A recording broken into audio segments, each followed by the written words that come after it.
Okay, Senator Bell, how are we doing on our amendments? Good morning. Mendoza bill? Good morning or good afternoon, members and Mr. Chairman. I'd like to thank your staff's time and work on this bill. I will take the amendments suggested by staff and the analysis. I also accept the committee's suggestion insertion of a sunset provision in the bill. Recently, we've been hearing great news that the economy is turning around and our recession is behind us. However, too many low-income individuals and families throughout California struggle to find safe, clean, affordable housing. Without the permanent sources of funding for affordable housing and the recent loss of redevelopment funds, low-income housing tax credits are the primary source of capital to construct and rehabilitate affordable housing units in California. The state's existing low-income housing tax credits are awarded to housing developers who do not have the required tax liability on their own and must seek out private equity investments for their developments. Under current law, investors must become owners of the property to claim the tax credits against their state tax liabilities. Due to the fact that the state taxes are deductible from federal taxes, the reduction in the state tax liability increases federal tax liability for the investor. And with a federal corporate tax rate of 35%, investors generally will invest no more than 65 cents for each dollar of state credit. This bill addresses the issue by allowing a developer who is awarded a state tax credit to sell the credits to an investor without admitting the investor to the ownership partnership, and thereby increasing the value of the credit closer to $1 for each dollar of credit to the investor. This bill will significantly increase the value of these credits, therefore, and provide public benefit, increasing the efficiency of the program and allow many more affordable housing units to be built in California for the same level of tax expenditure. I respectfully ask your aye vote, and we have witnesses. I'd like to turn it over to the witnesses, Mr. Chairman. Thank you. Who wants to start? Mr. Gordon, Alan Gordon, Deputy Treasurer in the Office of Treasurer John Chung. This is just fantastic. Okay, good. Thank you, sir. Yeah. The Treasurer, as his first of several initiatives when he took the job, was to do a thorough review of housing in California and see what our office could do to alleviate the problem in some way. The Treasurer sits on Tax Credit Allocation Commission, which is the sponsor of this bill, the California Debt Limit Advisory Commission, as well as sits as a member of CalHFA. So we sit on 3 of the 4 housing agencies and tried to look both at the affordable and the market rate. There are no silver bullets. I'm sadly. Is there any diagnostic on what the economic impact is by virtue of doing these credits? I mean, I've done these tax credit deals. I like them. I'm just trying to determine, going to Mr. Morlock's consistent lines of questioning, is like, what's the big impact here? If we're going out there and we're using these credits, which we should be doing, it's the cheapest way to actually get housing built, which we desperately need to do. Do we have any analysis on that, relating to what the impact would be, the economic Mr. impact? Stivers will address the amount of dollars that can be brought to the deal. Well, just brought to the deal, but the loss to the Treasury. You got to look at both sides of the trade. Yeah. Here is. I know, I got that. Here is the problem right now. I like it. Last year, we built approximately 6,000 affordable housing units in California. The need is 60,000 a year. Even with this bill, the estimates are we'll add about 4,000. So we'll get up to about 10% of what we need. This is a small but worthwhile effort. It is important. It brings essentially free federal money, as you're all aware. We get about 70 cents back on every dollar we send to Washington. This bill is it's an easy one.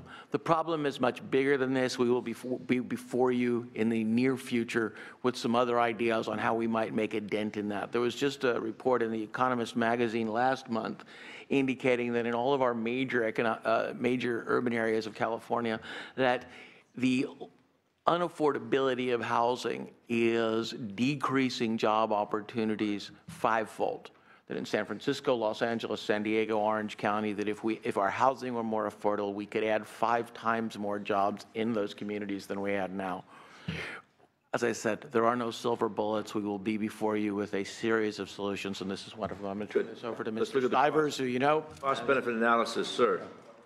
Right now, the state allows about $93 million per year in the state low-income housing tax credit, and that's used to leverage For the benefit of everybody, a credit's cash as opposed to deduction. Correct. Deduction's a percentage of the number, credit's cash for cash. Right. So that is actually lost revenue to the general fund, and with that, we leverage federal low-income housing tax credits. Well, in doing the analysis, and what do you think that if this bill passes, how much additional dollars will be lost in tax?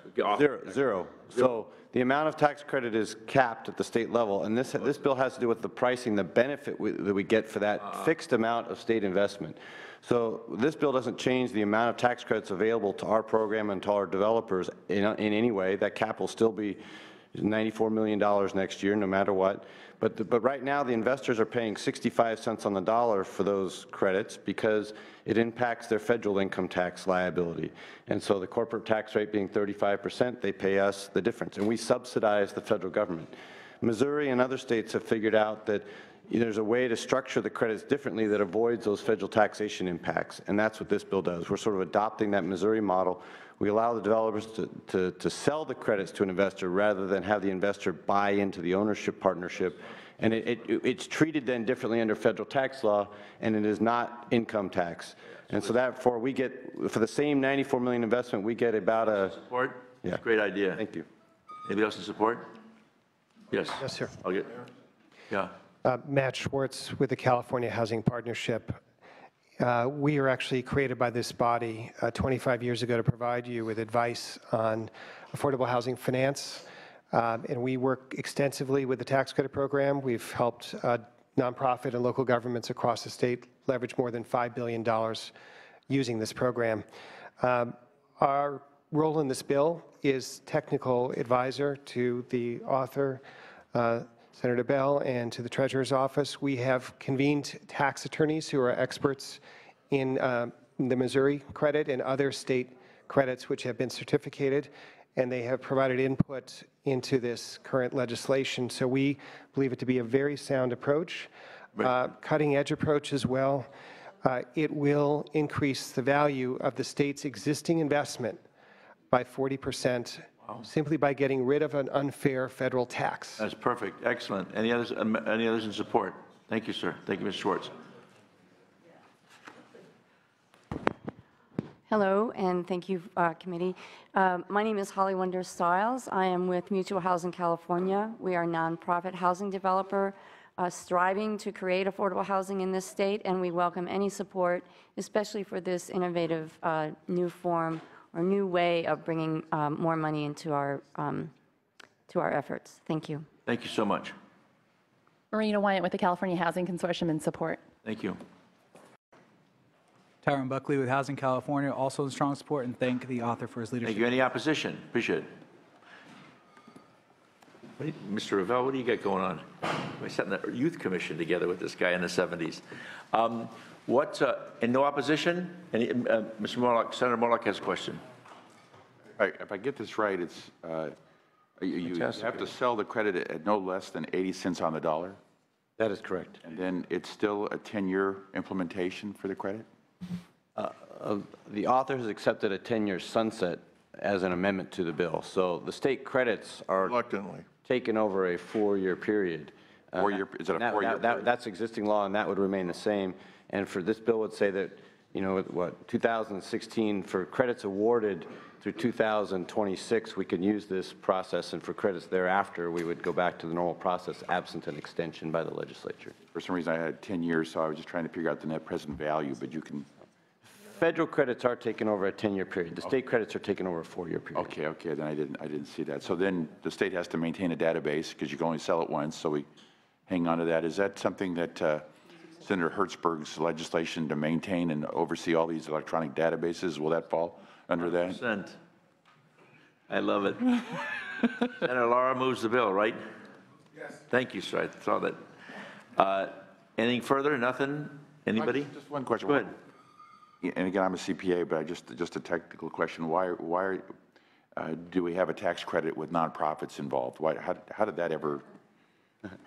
So now we try to do a limited partnership and spin off the credits to the The tax credit goes to the developers of affordable housing, which can be either for-profit or nonprofit developers. Okay, We it's treat their them choice. equally, and they develop the housing more or less in a similar fashion. And so it's just that in neither case, even the for-profit developers don't have $1 million tax liability, so even those seek investors. They want to sell them.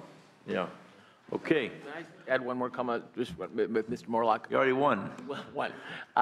With regard to the ability to put the data out to the public and track it, we have a item up tomorrow in budget sub 4, which Senator Wynn sits on, asking for the IT personnel that we need to do that. He was just assessing me because I got open data bill. The That's all. Treasurer's office has not Earlier in the committee, so that's all. has not updated our technology since 2007, and we need the staff.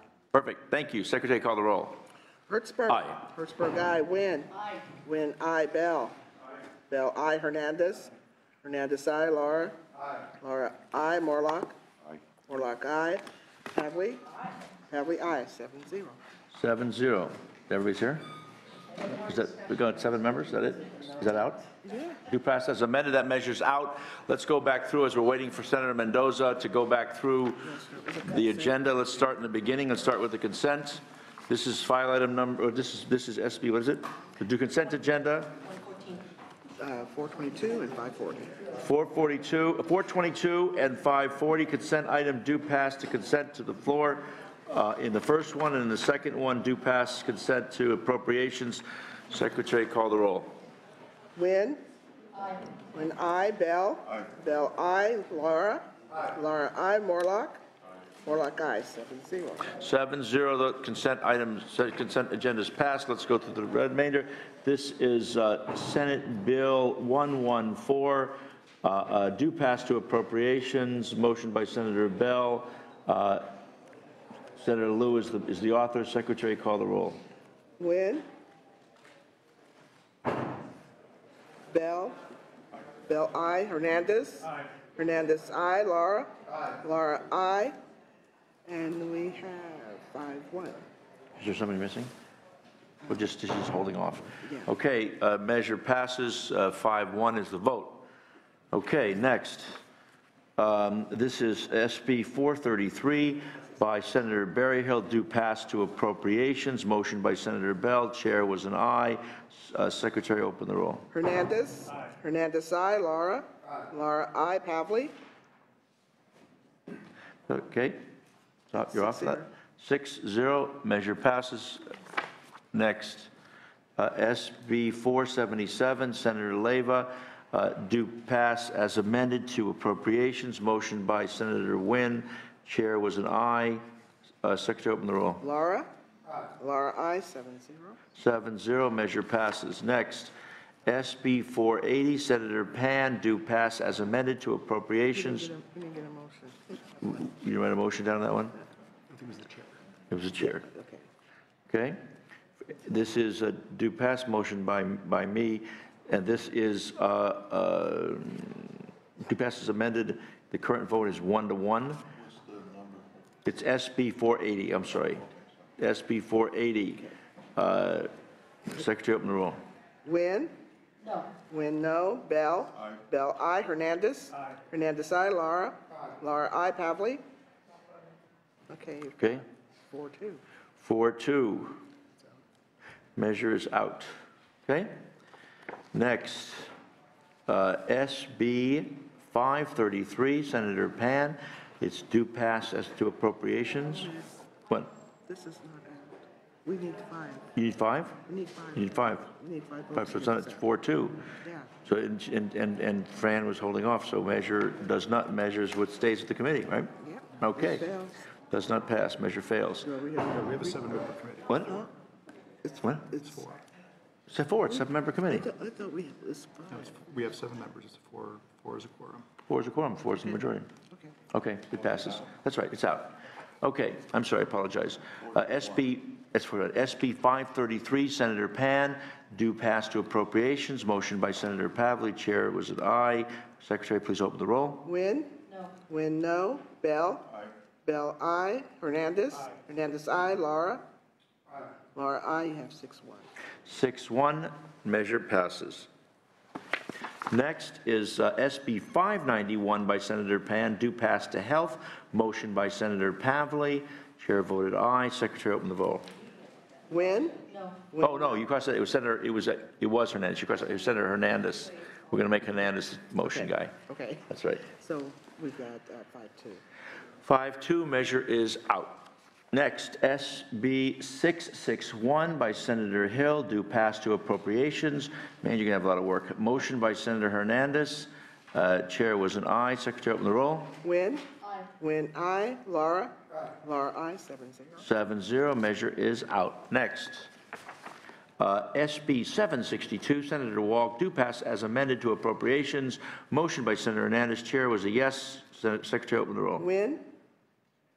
Stays off. Bell? Aye. Bell, aye. Laura? Aye. Laura, aye. Morlock? He's staying off. Okay. 5-0. 5-0, measure is out. Okay, next, Senator, what's that, De Leon? De Leon, that's Senator De Leon. He's messing around. And this is Bell. And by Bell, due pass as by appropriations, motion by Senator Bell, chair is voting aye. Secretary, open the roll, please. Hernandez? Hernandez, aye. Laura? Aye. Laura, aye. Pavley? Aye. Pavley, aye. You've got 5-2. 5-2, measure is out. That's the transportation one. Okay, then That's done. Bell is done. We're just waiting for Mendoza. one more senator.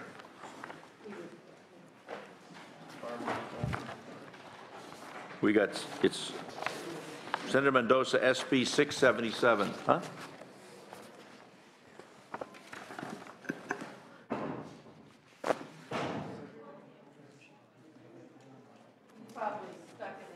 Can we just put it over the next week? Stuck in education, you'll be okay with that? Referral, yeah. Huh?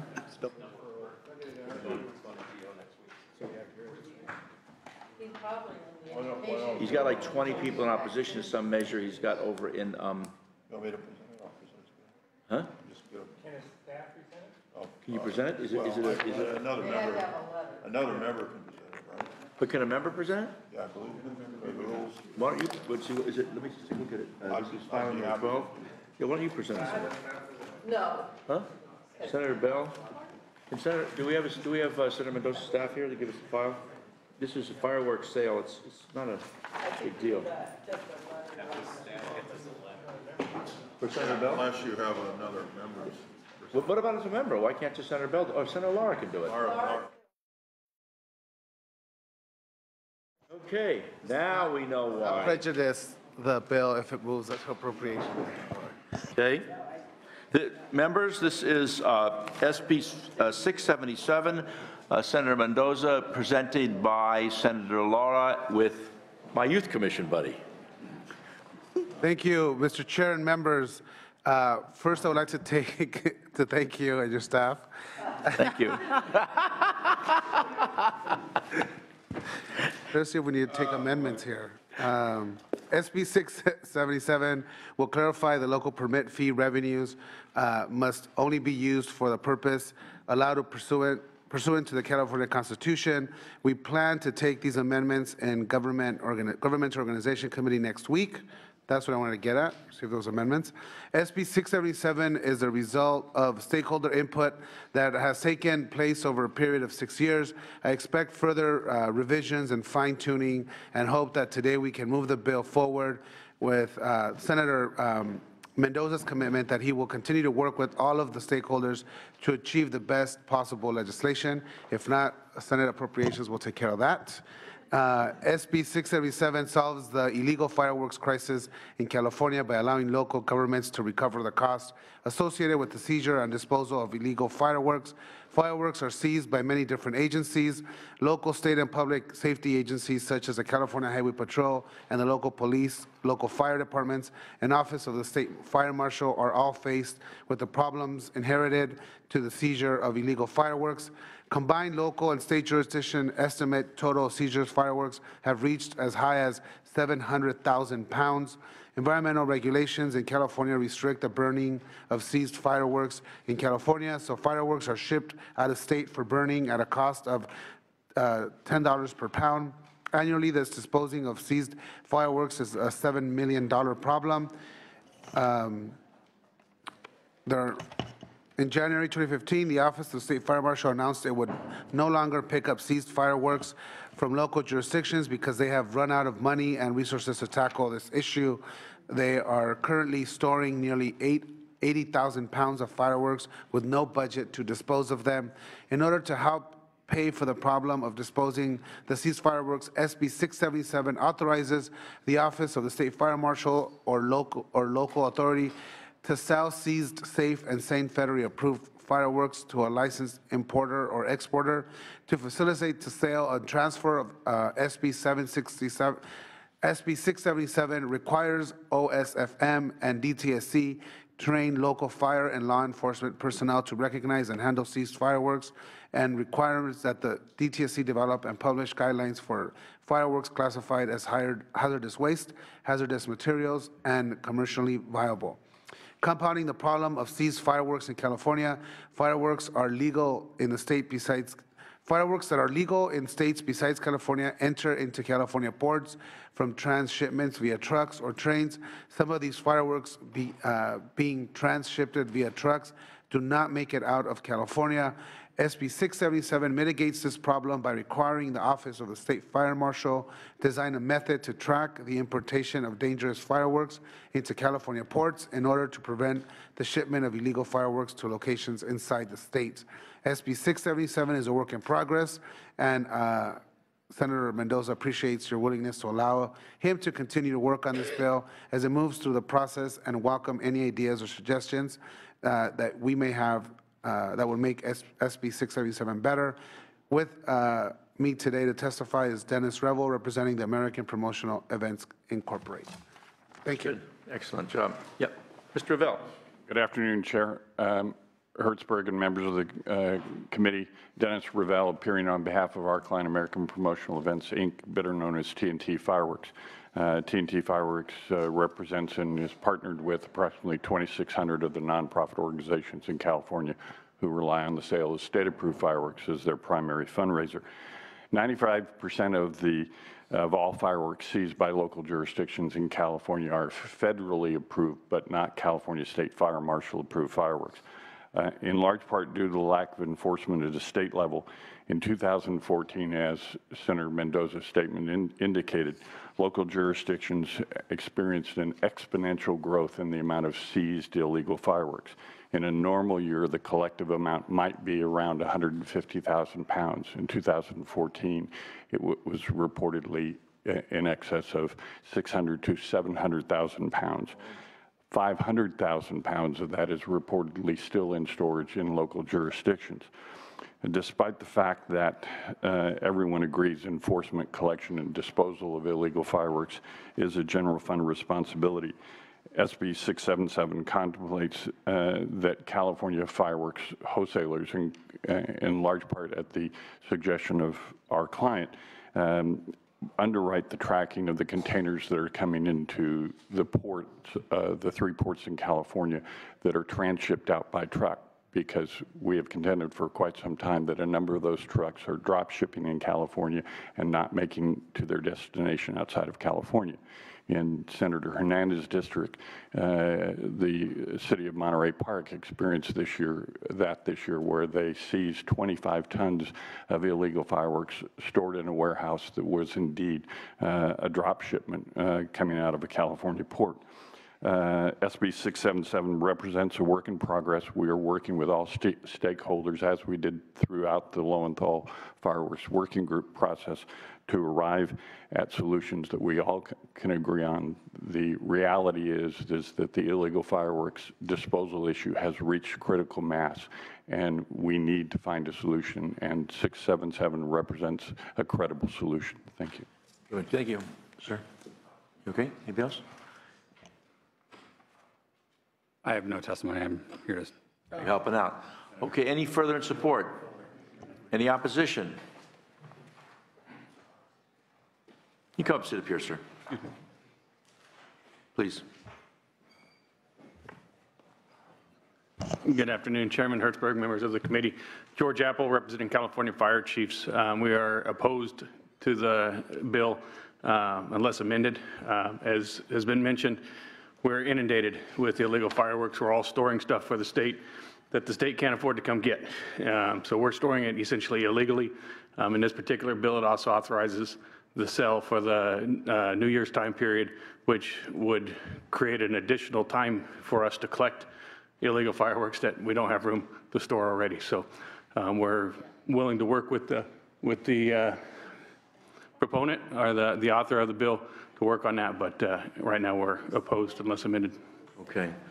Well, I think those are important points. We'll make sure that the appropriations chair is sitting right behind you, and the GO chair, address this stuff. Unfortunately, we're in a situation, the way the legislative rules work, is we're up against these deadlines, and if we don't move it today to the next one, there's two more committees that can go through. But we certainly respect your point of view, and we'll have them look at it. Anything further?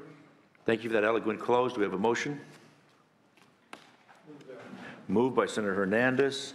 Due pass to GO. Secretary, I'm sorry. Oh, sure. I will not be supporting this today, but I think the fire chief just summed it up. Yeah, we it's have an a issue. problem of dealing with it. Why are we expanding the program? And as particularly concerned those of us who live in the brush-covered hillsides, fire season now is not just a few months a year, it's year-round, coupled with the drought. It's just one more potential for things to go wrong. So I'm not going to support this today. I think the concern is exactly right. It seems absurd to expand a program when we can't deal with fundamentally how to get rid of these fireworks. I agree. Just unfortunately, Senator Mendoza's stuck in a committee. I think it'd be unfair to just have him kill his bill here. There's certainly a number of opportunities, both at approps and at GO and stuff, to analyze this. And I know that in reading the Q&A that there is a time process by which only until after the problem's resolved, in terms of dealing with this excess firework waste, then a trigger would kick in to allow for the fireworks to begin on New Year's. So the goal is to get rid of the problem first and then expand. But again, those are very important issues that she's bringing up, and I'm Thank you, sir. sensitive to that. Thank you. Thank you for courtesy of taking care of Senator Mendoza. Secretary, call the roll. Hertzberg? Aye. Hertzberg, aye. Wynn? Bell? Aye. Bell, aye. Hernandez? Aye. Hernandez, aye. Laura? Aye. Laura, aye. Pavley? Morlock? No. Morlock, no. You've got 4-1. 4-1, measure is out. Meeting is adjourned. Thank you, everybody.